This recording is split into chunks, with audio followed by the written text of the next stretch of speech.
God's word for today. आज के लिए परमेश्वर का वचन।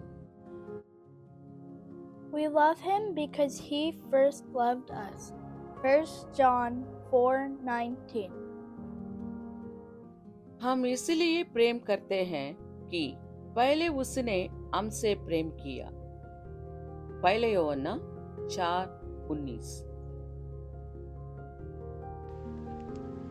ఆయనే మొదట మనలను ప్రేమించెను కనుక మనం ప్రేమించుచున్నాము.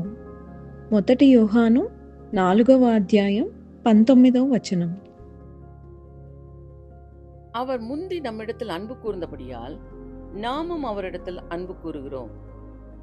1 யோவான் 4:19. God bless you all. Have a blessed day.